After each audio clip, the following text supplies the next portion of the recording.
Well, good morning. This is Saturday morning. We have reached February 24th. It's hard to believe we're approaching the end of February. If you live in my neck of the woods down here near Nashville, Tennessee, weather's starting to get nice and sunny. Grass is starting to grow. Won't be long, and it'll be spring. So that's nice. So today we are looking at uh, we're continuing with the Warren Commission, and today's question. And I think the topic will be pretty obvious, pretty self-evident here. What evidence had to be true? Had to be true for the Warren report to be valid. Uh, Yesterday and the day before, we began looking at what the cover story was and the evidence that was presented by the FBI. And of course, the narrative is, and everything has to fit in that narrative, that there's one shooter, one location, one gun, three shots. So knowing that this evidence that we're going to talk about today is basically conjured out of thin air because in real time, there's some loose ends. And so in the aftermath, in order to tie up those loose ends, uh, they come up with this theory, the Warren Commission, and it's actually it was Arlen Specter. Arlen Specter was a junior counsel for the Warren Commission. I've heard an interview recently that said it was sort of an apologist for Arlen Specter, saying that he didn't really believe the theory himself, but he was ordered to come up with it because they had to account for the all the damage to the two bodies and still keep it within three shots. And so he he did what he was told to do. I don't know if that's true or not. Uh, I know that it was his doing. He's the one that came up with this theory. And then Gerald Ford added an assist, which we'll talk about in a minute, to make the evidence fit. So I've got a couple pictures here. Now, again, this is using the theory that all the shots came from behind, from the Texas School Book Depository window, sixth floor window.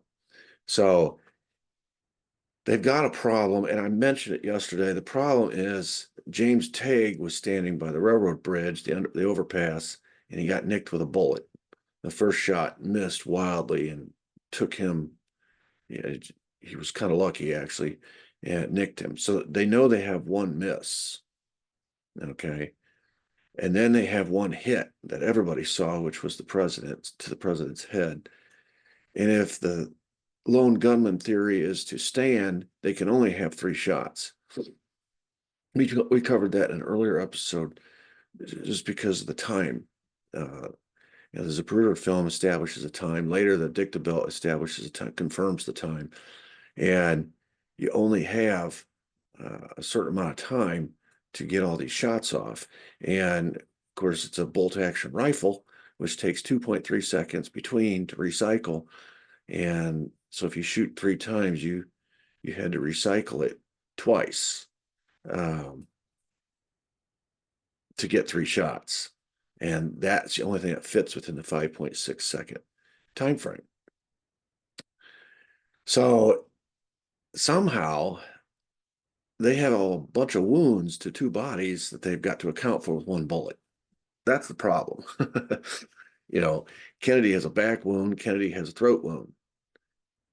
Connolly has a wound near his right armpit, at entry and exit in the front, and then an entry and exit in the right wrist, and then an entry into his left thigh. So he's got 1, 2, 3, 4, 5 wounds. Kennedy has 2, 7 wounds, and you only have one bullet. And so the top picture shows sort of the change in trajectory that was required for this so-called magic bullet that you'll see even in this drawing at the top, they have it entering about in between the two shoulder blades in the back, and then it immediately changes trajectory and goes up to come out his neck. Now, when we get to the Parkland doctors, they're all going to say that that neck wound's an entry wound, not an exit. But we're not dealing with what the doctors are saying yet. In fact, that's why I purposely didn't bring up the doctors yesterday. All that evidence that I gave you, those witness statements about what Jackie said and what Nellie Connolly said and what Bobby Hargis said about the president's head coming apart. Trust me, when we get to the Parkland doctors, their testimony is going to be corroborated by the doctors. I didn't bring that up because I'm saving that. So let's just leave that aside for now. This is the Warren Commission's spin on how it could have happened. They're saying the bullet entered between his shoulder blades, reversed, actually changed trajectory, started going up instead of going down, came out his neck, and then literally crossed over, going from left to right to enter Connolly's right armpit from behind, comes out the front, and then his wrist was planted up on the door and hit him in the wrist, came out the bottom of his wrist, and changed trajectories again, going straight down into his thigh. So you see the changes in trajectory. The bottom picture is an illustration of the changes in direction, which you can see if all the shots did come from the Texas School Book Depository Building, the shot would be coming from right to left. So you see the angle. It would have hit Kennedy, and instead, if this were true, it would hit him in the back. And if it did change trajectory and come up and then go out his neck, it wouldn't have come out the front of his neck. It would come out the side of his neck on the left side if it kept the same direction. But let's just leave that aside. That's obviously a flaw. And then somewhere in there, the bullet has to change directions again to enter the right armpit of Connolly. You can see now a lot of these one gunman apologists will say, well, Connolly was sitting in a jump seat, which was more to the middle, and it lines him up with Kennedy. But if you look at the Zapruder footage, he's sitting next to the door, and the door is even with where Kennedy is sitting. He's leaned out over, he's got his arm over the door, he's holding his Stetson in his right hand, he's propped his elbow on the door. So though the seat may be situated more to the middle of the car, he's obviously sitting more to the side because he's propped up against the door, the frame of the car, just the same as Kennedy is. So they're virtually one in front of the other. So that doesn't pass muster. Somewhere in there, that bullet has to change directions in order to leave Kennedy's body, even if, let's just say what the Warren Commission said is true, that it came out the front of his neck. Even then, it has to change directions to get to his right armpit, and then you can see all the different changes in direction there. So this is why the Warren Commission didn't call it magic bullet; they call it the single bullet theory. And our inspector was vociferous in his defense of this up to the end. And he just defended it and defended it. He fell on his sword for the Warren Commission.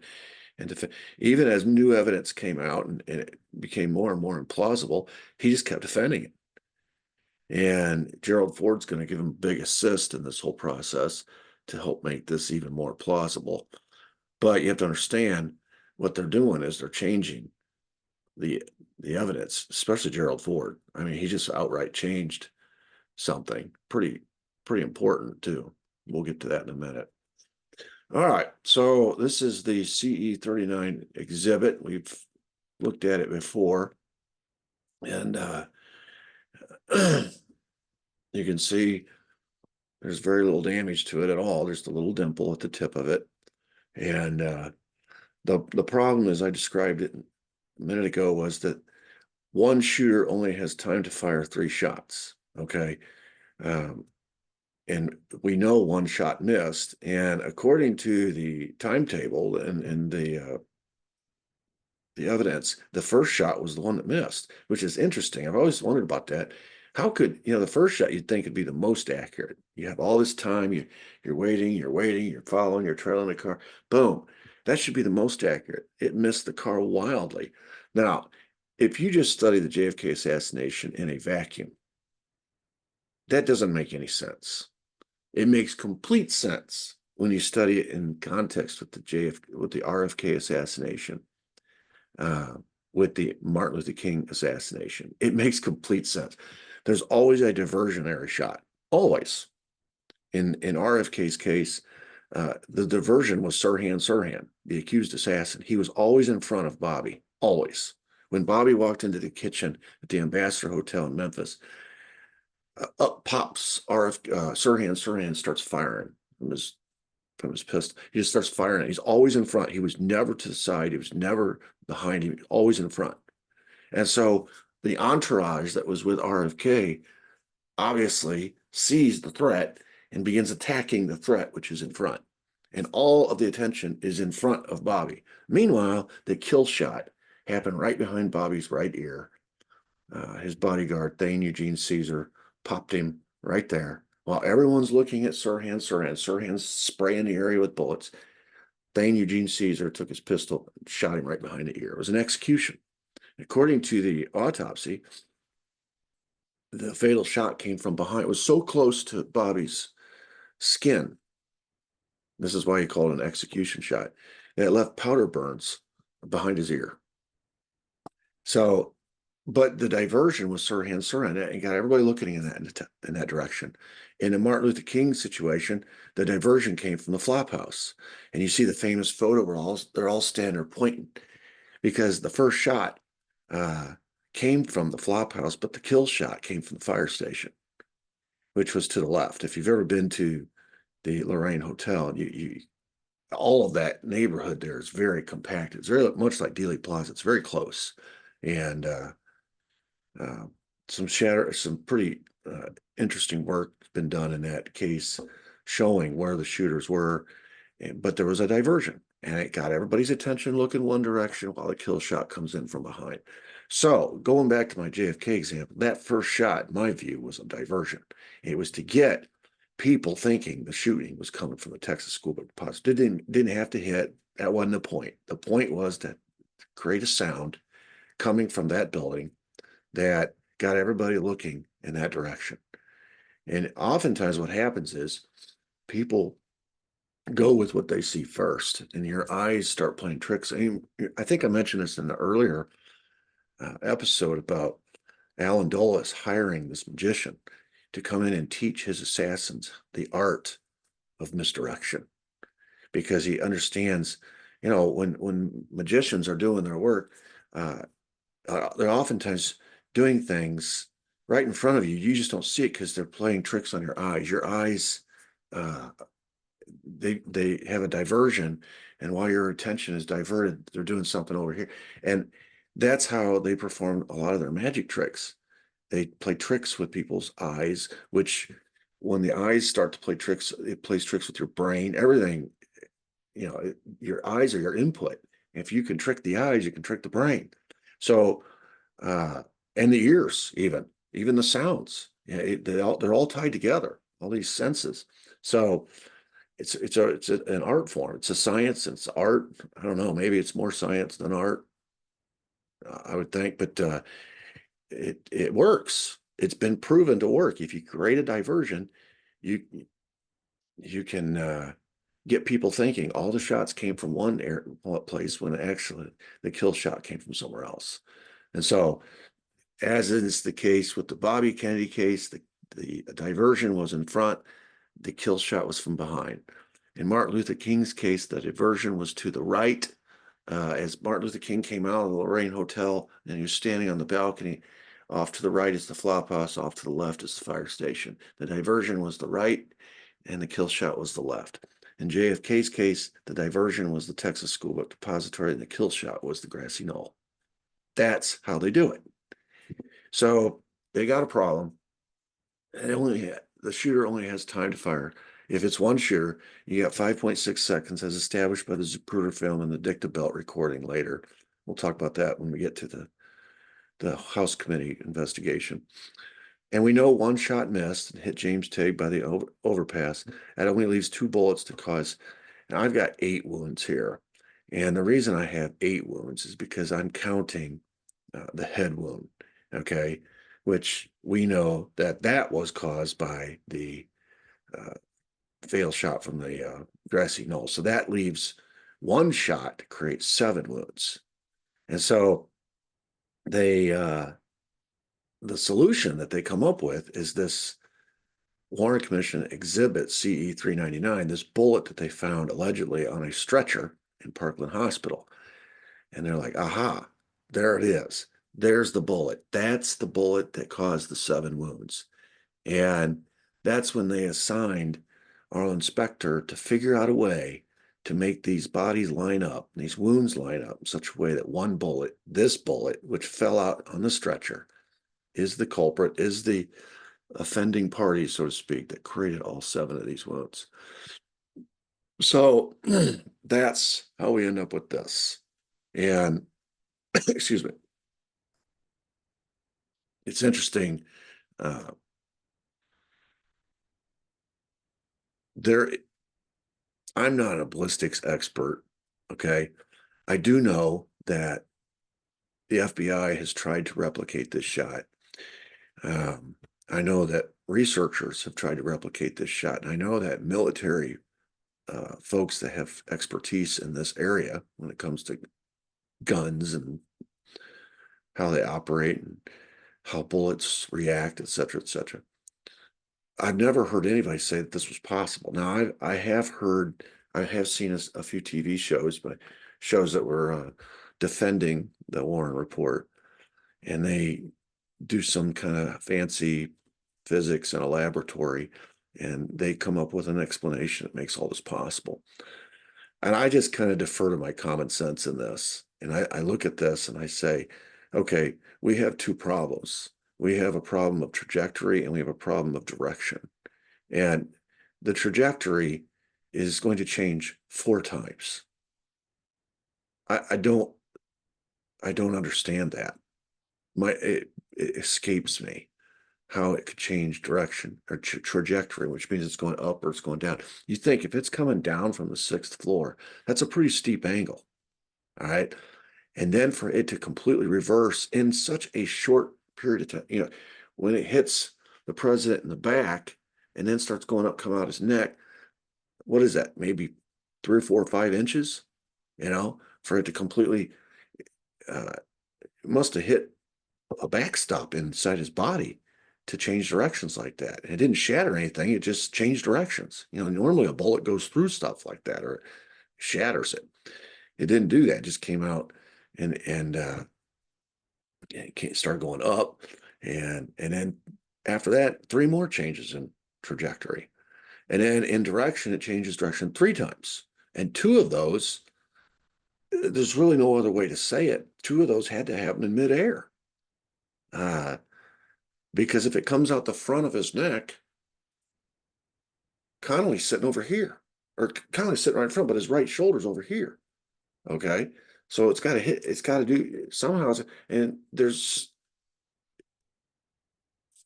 has to change direction in midair. I'm at a loss for words. I don't know how to defend this. And then it enters his thigh after it's changed trajectory 4 times, direction 3 times. It enters his thigh, and then it falls out on a Parkland stretcher. Now, it's interesting how many times this story changed. Remember, this is the evidence that has to be true. For any part of the Warren report to be valid, this has to be valid. Okay. Otherwise, everything else is invalid.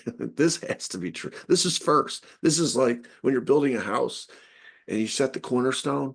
If you don't have the cornerstone, you don't have a foundation. If you don't have a foundation, you don't have a house. Okay.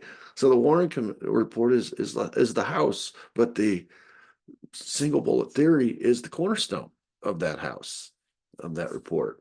The original story was that the bullet they found at Parkland Hospital came out of his back wound because the back wound did not traverse.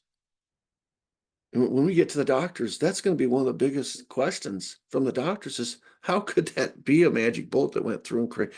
The bullet that hit his back didn't traverse. It didn't go through. They could touch it with their pinky. And so what they're going to say is, well, it fell out. They could, what I mean is they could touch it, they could stick their finger in to the end of the wound, okay? But it didn't go through. And so they're saying, well, that bullet that they found, that came out of his back wound. Well, then pretty quickly, they realized they got an issue because the doctors are saying the neck wound is an entry wound. Well, that's from the front. And pretty quickly they realized we cannot have a neck wound from the front. And so now they're going to revise their story and say, no, that bullet that hit him in the back came out his neck. That's how he has a wound in the back of the neck. Again, the bullet in the back didn't go through. Okay, so none of this is freaking possible. Is what I'm trying to say. But they say it went. That's the revised story. It went in his back, came out his neck. Then they have to revise it again because now they realize, oh, we have a wound to James Tague over there. We have the president's head wound. We can only have 3 shots. And Connolly's got these wounds in his armpit area, and he's got his wounds in his wrist, and he's got a wound in his thigh. So the revised story was, oh, the bullet entered JFK's back, exited his neck, then entered Connolly before falling out of his left thigh on a stretcher at Parkland Hospital. So the story got changed. It just kept morphing as they learned new information. They just kept, so in other words, this bullet got magicer and magicer, to use a word. I mean, it's not even a word, but you understand my point. It was more and more incredible every time they revised the story. Here is a blow up of the scene as the president is getting shot. Now you see him, he's holding his hands up to his neck. That was the first shot. Okay. And it hit him flush in the throat. And you see, if you watch the Zapruder film and just watch it without any sound, just watch it. And you see, he straightens up. He comes out from behind the Stemmons freeway sign. He straightens up, holds his neck. That's the first shot. Then he gets hit in the back and he bends over, and his body is straight because he's wearing a back brace. He's got those back issues and stuff, so he can't really bend and stuff. So he straightens up, then he gets hit in the back, he's down, then he's kind of coming back, and boom, he gets hit and that inside the head, and that's when he falls into Jackie's lap. Well, according to Governor Connolly hasn't been hit yet in this photo. He testified that the first shot, he turned to see if JFK was okay. Okay, so that's what's happening right here. He's turning to see, he's heard the first shot, and he's turning to see if JFK is okay. Jackie is turning as well, and they're both aware of what is happening to some degree, and they're turning to see if JFK is okay. 1.6 seconds later, he's hit. And he says at this point, he screams out, witnesses heard him say, my God, they're going to kill us all. And it's interesting, he said they, because Connolly, who had combat experience, okay, understands that these bullets are coming from different directions. Okay, the first shot, which hit Kennedy flush in the throat, is a wound of entry, came from the front. And then the second shot is coming from the back, which hits him in the back. According to Connolly, and he swore to this to the day he died, he was not hit by the same shot that hit Kennedy. Yeah, he was still holding his Stetson. You can see it in the Zapruder film. If that bullet had hit him, it would have been boom. It would have been instant, and he would have dropped that Stetson. He was holding it with his right hand. That's where the bullet entered his wrist, and he was still holding that Stetson. So he maintains to the day he died, and his wife too, that he was hit by a different shot than the magic bullet, the so-called magic bullet. I want to focus on that time just for a second. 1.6 seconds. This is another piece of evidence that disputes the single gunman. We've already learned it takes 2.3 seconds between shots to recycle a bolt action rifle. The second shot, according to the Dictabelt recording, there was only a 1.6 second differential between these two shots. And so that right there eliminates the Mannlicher Carcano, the bolt action rifle, from all the shooting. It couldn't have delivered those two shots, one of them, but not both of them. So the question is, if JFK and Governor Connolly were both victims of the same bullet, so-called magic bullet, how is it that Governor Connolly is still holding a Stetson cowboy hat with a shattered right wrist? And that's true, you know. And so, you know, that's a problem. But the Warren Commission is just they're gonna forge ahead anyway with this theory.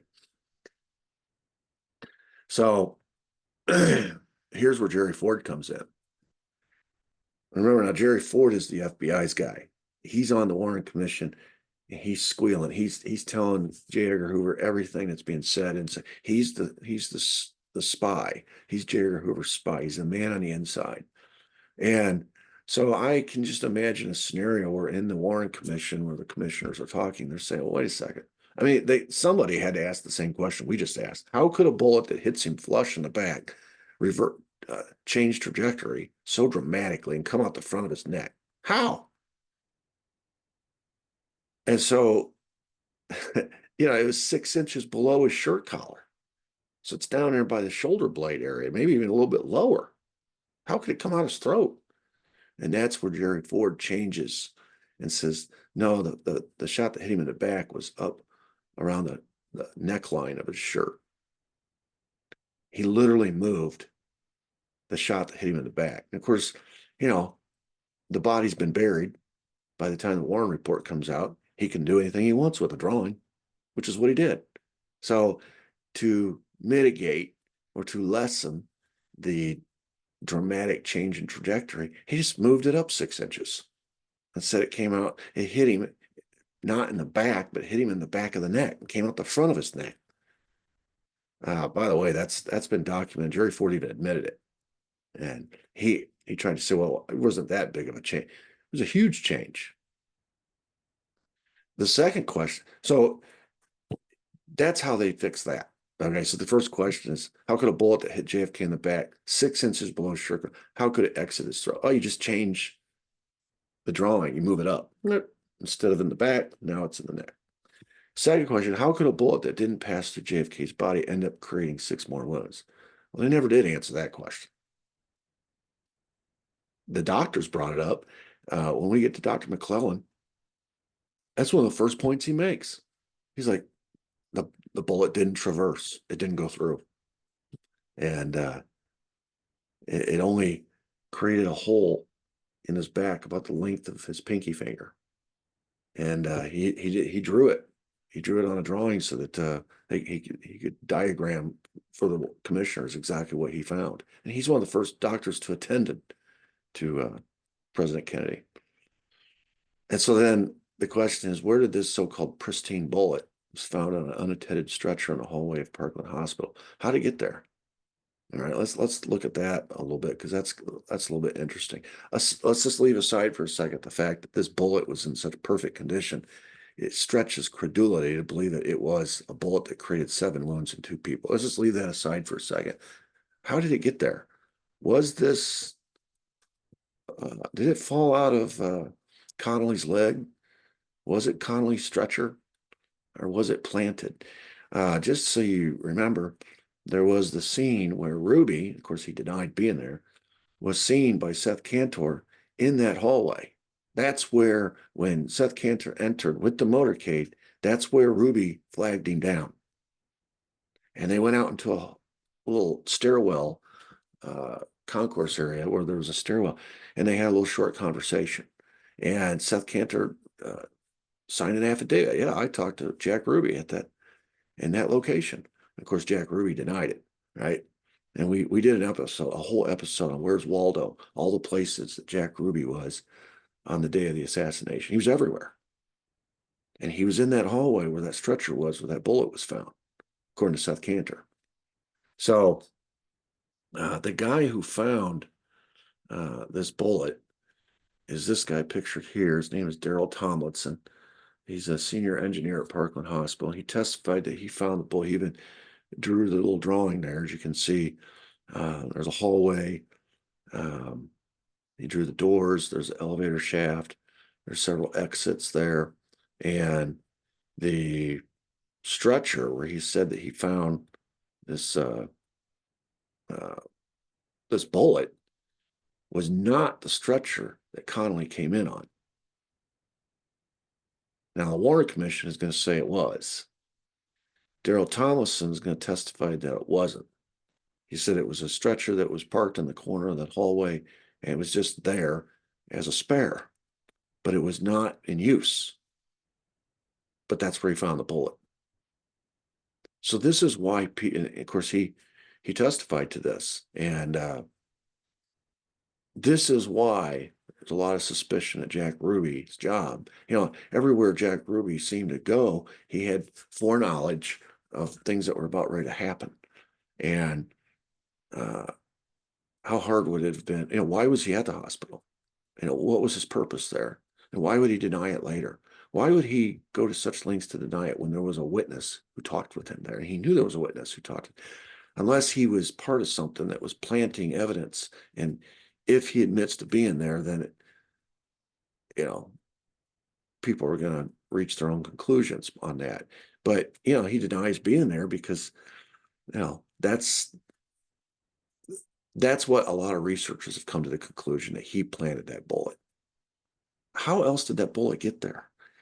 You know, the Warren Commissions go to great lengths to say it fell out of Connolly's thigh. According to Daryl Tomlinson, Connolly was never on that stretcher. It was a spare stretcher just parked up against the corner of the hallway. So we have a problem here, right? Unless the Warren Commission classifies all of this and just buries it, and then they come out with their conclusion. Nobody questions it. Nobody can question it because you can't see what Daryl Tomlinson testified to. You can't see this drawing 2 years later. So how the bullet got there, you know, there's no way to really prove it. But the fact that the bullet was in such pristine condition, you know, we see all along, though these are guys that have done this and they're experts in their field, they make small mistakes, right? They have too many doppelgangers all at once. We've seen that. Well, here's another mistake. They claim to have evidence and then they can't find it later, and it throws that into dispute. Here's another one. Planting a bullet would have been so easy. Just get yourself a damaged bullet or a bullet that's been fired, it's gone through a couple cadavers or whatever. Plant that if that's what you want. And none of these questions happen. But as soon as you see a pristine looking bullet like that with just a small dimple, you get all kinds of problems. How could it create 7 wounds? How could that be the exhibit that did all this damage? And then you give the bullet fragments to Dr. Gwynn, and all he has to do is look at the bullet fragments and realize they didn't come out of that magic bullet. They're too big to have come out of that magic. That magic bullet is in perfect condition except for a small dimple. These bullet fragments you gave me are too big. So you're causing all kinds of problems for yourself. Nevertheless, they're going to stick with it. So here is the official story of the Warren Commission. The chief consultant in wound ballistics for the U.S. Army, who supervised the test for the Warren Commission, told the Warren commissioners, under no circumstances do I feel that this bullet could hit a wrist and still not be deformed. We proved that by experiments. And they just disregarded this guy. He's an expert. This bullet created 7 wounds, broke 2 bones in 2 different people. And look at the condition. And he says, it's not possible. It's not possible. Experiments with test bullets showed that none of them came out looking like the magic bullet. In other words, they were fired into slabs of meat or cadavers, whatever, and they all came out deformed and severely flattened on the end if they hit anything near what this bullet allegedly hit. We've already seen that too many grains of metal remained in Connolly's body, specifically his wrist, to have been the 399 bullet. It can't be the same bullet. Of course, Connolly knew that. He said so all along. It wasn't the same bullet. The bullet that hit Kennedy in the back did not hit me. I got hit by a separate bullet. But, you know, the Warren Commission is in a fix. And once Arlen Specter presents this to them and they kind of figure out a way to make it work, this is what they publish. This is what the conclusion that they reach, that this pristine bullet caused 7 wounds in 2 people It changed direction 3 times. It changed trajectory 4 times, fell out of Connolly's leg onto this stretcher where they picked it up, and voila, that answers all the problems. We started off today talking about their problem. They know they can only have 3 shots. So this one shot has to do all this damage. And they came up with a conclusion that they thought would answer everybody's questions and at least satisfactorily appease people's doubts. And again, it was an 888-page report. Sometimes you can get swamped with all the details and lose sight of the hinge point or the leverage point upon which everything else rests. And I think for a long time, who's going to read an 888-page report? It takes time to dig into all this stuff. And so, like we say, the lie goes around the world 7 times before the truth gets out. Now, eventually, people are going to come upon this, and they're going to read it, and they're going to start to question it, like we are now. But it takes time. In the meantime, the report hardens to some degree. It never hardened the way they hoped, but to some degree it hardens and it becomes the official record. It becomes the conventional wisdom. And people kind of shake their heads like, well, I don't know how it happened, but they said that and they're the experts. They studied it, so it must have. Well, over time, as we've learned more and more evidence has come out, and we have witnesses who say they saw a second shot from the grassy knoll create a furrow through the Dealey Plaza grass, and we find damage to the limo. Of course, they try to mitigate that by sending the limo off to get it fixed up right away, so no one can see the bullet hole in the front windshield, or the bullet damage to the frame around the windshield, or it. They just have these little things happen where all of a sudden it throws the official story into doubt. They always come up with a way to answer it. And so consequently, this is what we're stuck with. This is what the entire Warren report rests on. If you don't have a single bullet, you don't have a single shooter. And so that's why they had to come up with this. And when it falls apart, which it inevitably did and has, I don't know anybody serious about JFK research anymore that believes this happened. I don't know anybody. There are some lone gunman apologists out there, pretty famously, who've written books and things of that nature, who I'm sure still support it. But the people I read and people I encounter, even regular people who don't study it, now know there's no way this happened. It's become a joke. It's become a joke. So that is the essence. This is the evidence that had to be true. That once you can and this is why, again, if you have a trial and a defense attorney has access to all this evidence, that's one of the things people don't realize. It. When you don't have a trial, you don't have discovery. And when you don't have discovery, the defense does not have an opportunity to get access to all the information. When you just have a commission, they're just getting the evidence the FBI gives them, which is essentially the prosecution. And you never get any defense exhibits. So this is why it's so important that Oswald didn't live. Later, that Ruby didn't live, because you can't have a trial. And when you don't have a trial, you just basically announce your conclusions to the American people. And since there's no defense, you just must be what happened. So the fact that Oswald didn't have a trial, if you do have a trial, all of this is available to be used in a defense. And I would have paid money to be a fly on the wall or to be present in that courtroom in a trial setting to see the Warren commissioners try to explain the magic bullet theory, the single bullet theory. First of all, if there had been a trial, I don't think they would even come up with this, because it's not even defensible. It's not defendable. And but they knew that there was not going to be a trial, so it doesn't have to meet that standard. It doesn't have to pass that test. So that's, if you ever come across somebody who still adamantly claims it's a lone gunman theory, and all you got to do is talk a little math with them. All right, 5.6 seconds. Tell me how it happened. And they're going to say, well, there were 3 shots, and 1 shot took the president's head off, 1 shot missed, and 1 shot created 7 wounds in 2 people. I said, okay, what was the difference between the first shot and the second shot time-wise? And they may not know. And then you tell them 1.6 seconds. That's not possible. Well, it takes 2.3 seconds to recycle. So now you have a problem with 1 shooter. Okay. And then you ask them, what about that perfect bullet, that pristine bullet that emerges?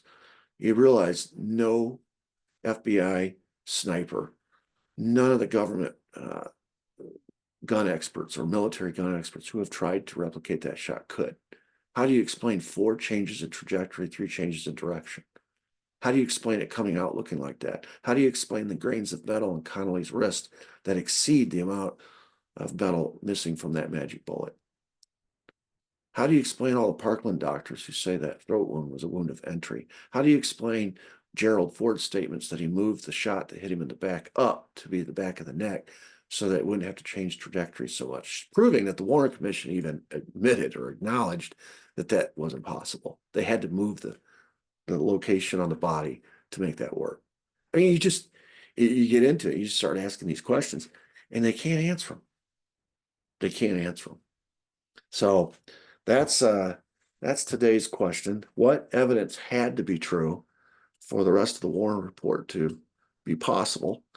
And once you prove that this is not true, the rest of the Warren report falls apart like a house of cards. Check out my website, sphistory.com. If you're interested, also feel free to subscribe to my channel. It's free. Hit the notification bell, hit the thumbs up, and everybody enjoy their weekend. I know I'm going to. And we will see each other again on Monday morning at some point, and we will continue on with the next phase of the Warren Commission and get into some more inconvenient evidence that nobody saw in 1963 or 1964. Thank you, and everybody have a great weekend.